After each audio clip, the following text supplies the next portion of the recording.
Hi, everybody. I'm Colleen Cody. I'm Emma, I'm Julia. and we will be presenting on the critical issue of school shootings. So, we're going to start on some background looking at why are school shootings such a huge issue within the past year.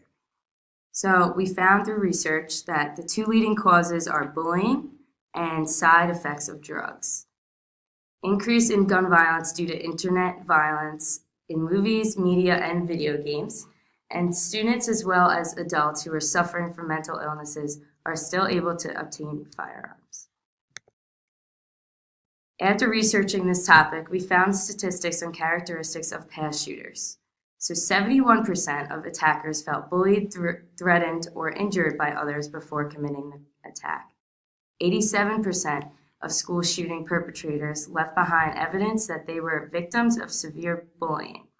95% of the shooters were current students, with 5% being former students, and 99% of school shootings have been carried out by young males. So, looking at the role of mental health is incredibly influential when looking at both mass shootings and more specifically school shootings.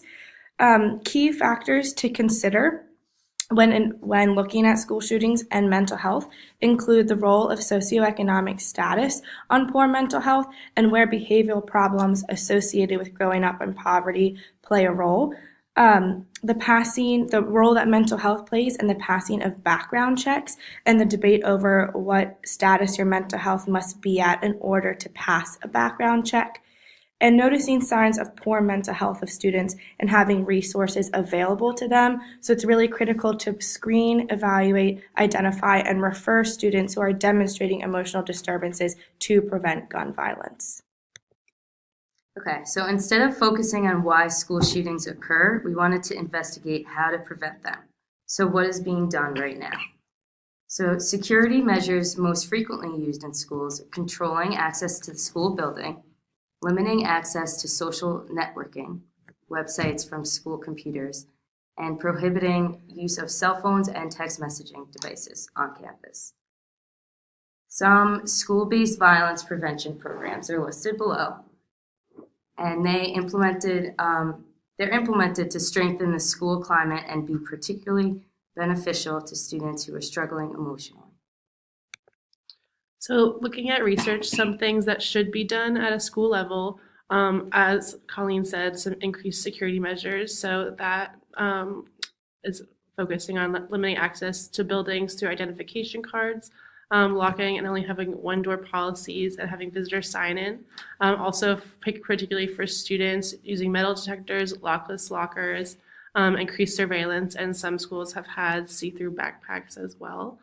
And also focusing on the mental health aspect of it, making sure there's mental health support for students, including anti-bullying efforts and peer mediation, as well as increasing the role of counselors and educators, focusing on mental health.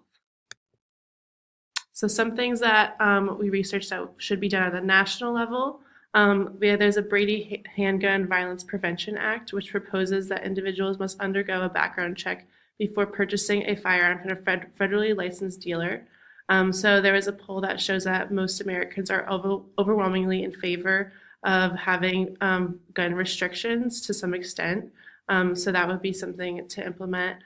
Also, research shows that many states don't submit all their mental health records. So if states aren't submitting their mental health records, it's a lot easier for mentally ill people to pass background checks and to be able to obtain a gun. So increasing monitoring states and making sure that they're submitting those records would also help.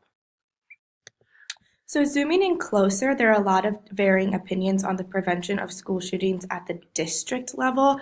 This has to do with geographical and cultural differences among states and regions, and the different cultural and community assets that they bring to where they live.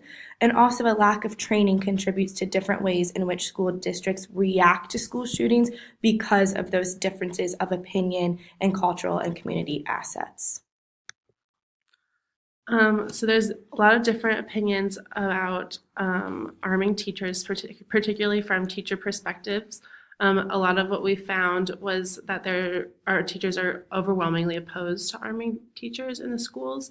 So there is an Arm With Us Twitter movement, which has teachers requesting for government to supply them with better pay and resources instead of guns. And there are also national school walkouts across the year for teachers and administration opposed to arming teachers.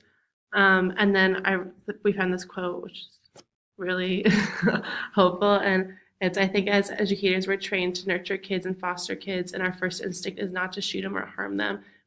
What we need is more caring adults in these kids' lives, not more guns. So most teachers think that we need better mental health support for these kids and not to be shooting them.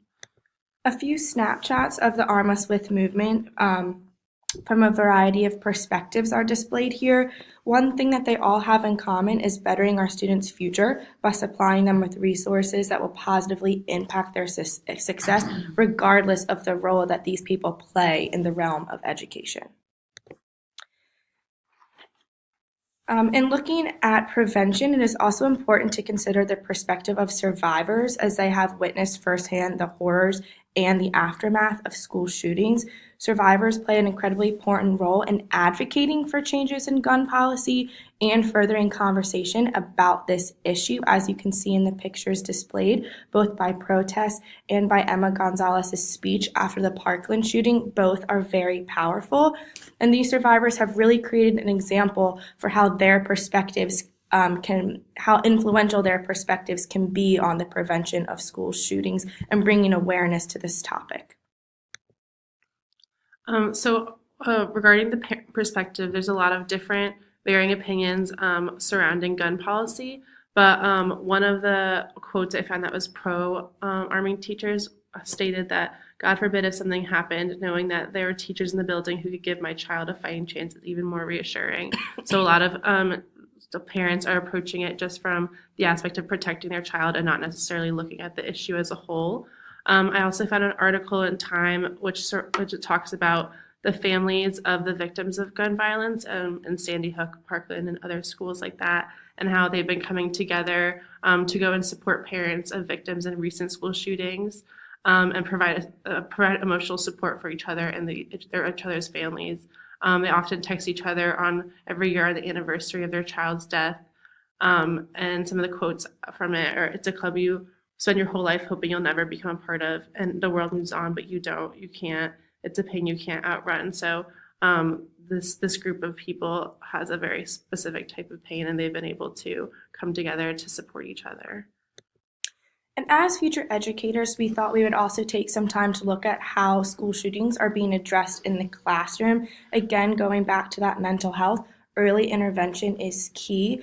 Published evidence suggests that reducing aggressive behaviors in young children is more effective than later interventions. And then going off of that, reducing and avoiding more serious behavioral problems later in life positively contributes to the prevention of school shootings, and things that as future educators we can bring into our classroom and really be aware of the signs of poor mental health and be able to provide our students with resources and support to help them and better their future. Okay, so to finish up this presentation, we thought we would end on a quote. We have, "The Z generation is setting an example by fiercely confronting the issue. In response, we as academicians, students, and citizens should support their demands for a dialogue that is long overdue." Taking into consideration this quote, we also wanted to ask our peers what they think of this critical issue. So with the time left in our presentation, about 1 minute, we were going to have our peers take out their laptops and go on to Mentimeter and answer the following question in one sentence. How can you confront this issue as a future educator? With the time left in the presentation, we were hoping to have a conversation about any type of similarities or differences in answers, and really have a deep conversation about how, as future educators, we can address this issue both in our classroom and elsewhere to better the lives of our students. Lastly, just to scroll through our citations before we conclude this presentation.